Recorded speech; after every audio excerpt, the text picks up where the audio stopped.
Леонид Степанович снова прокладывал свой путь через густые лесные тропы, осматривая свои просторы. Его жизнь целиком была посвящена этим местам, точнее, защите и заботе о их природных обитателях.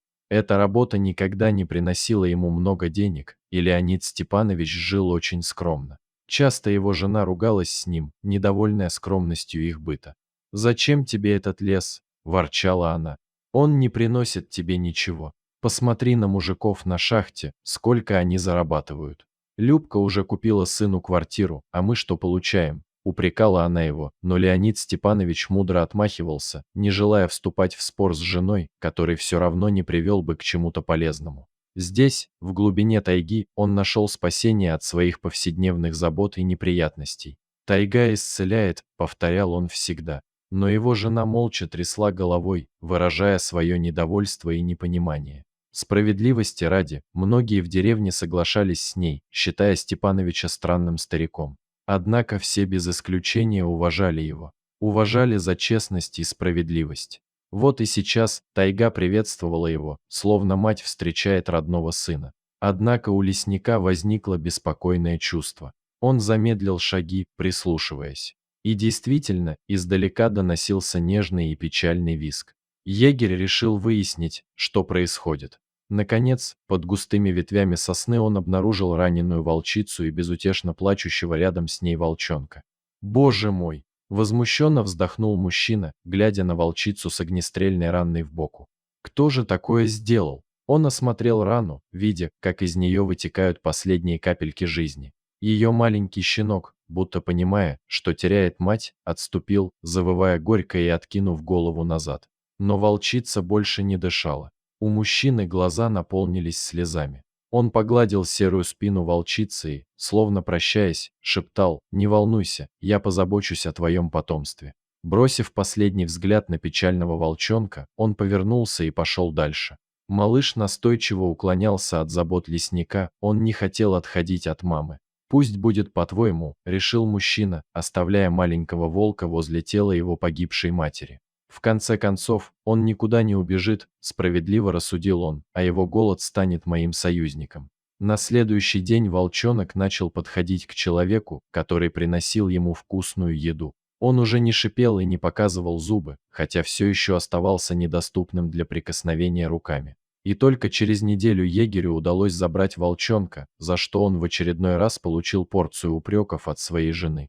«Все стараются принести что-то ценное в дом, а мой муж волка принес», — негодовала жена. «Не переживай, дорогая, вот посмотришь, он станет нашим верным другом», — сказал мужчина. Со временем женщина сама привязалась к волчонку, часто подкармливая его втайне от мужа.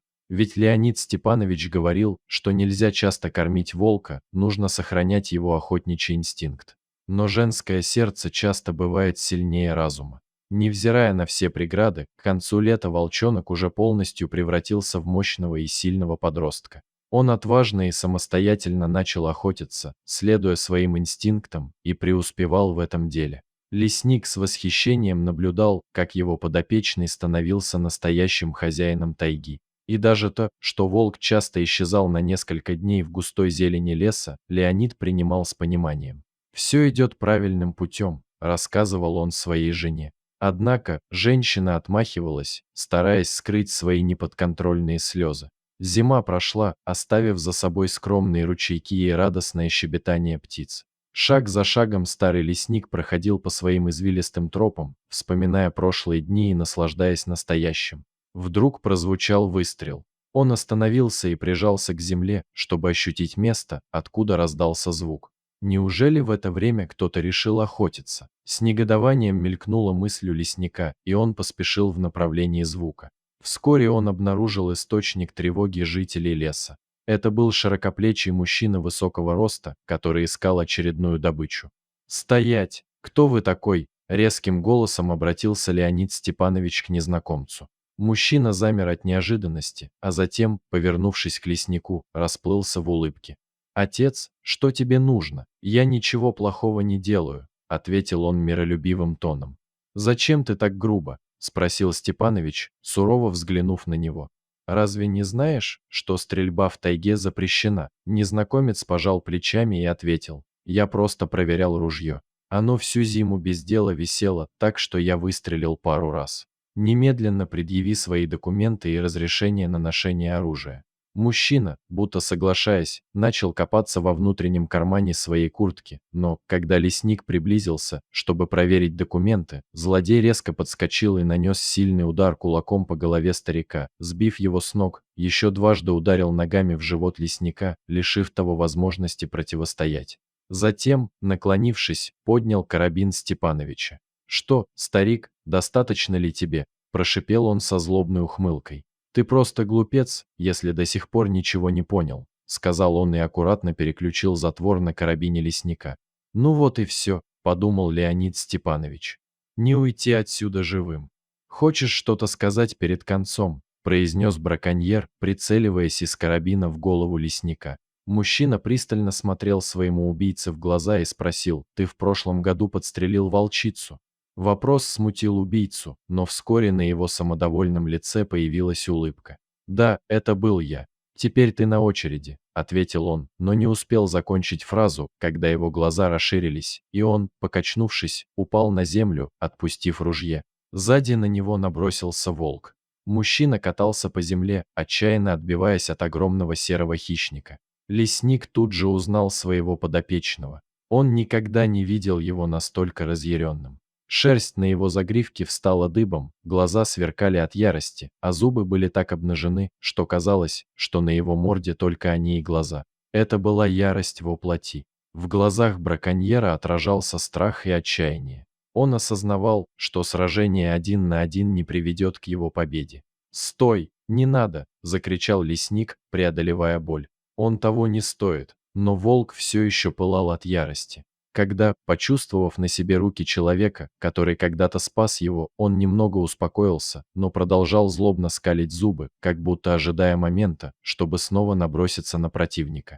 Леонид Степанович удерживал его, словно пружину в своих руках. «Успокойся, мой верный товарищ», — нежно поглаживал он голову своего волка.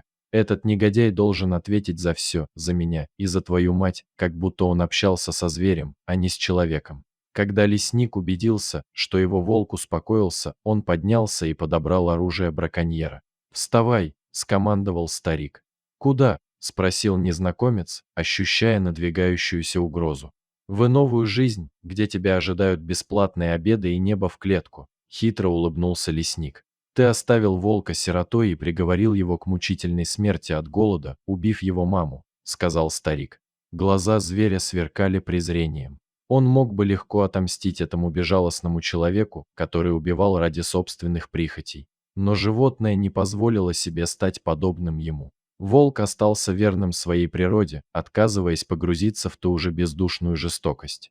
Дорогие зрители, если вам понравилась эта история, обязательно поставьте палец вверх и поделитесь этим рассказом со своими друзьями. Если вы впервые на этом канале и еще не подписаны на него, рекомендую подписаться прямо сейчас, чтобы не пропустить очередную захватывающую историю.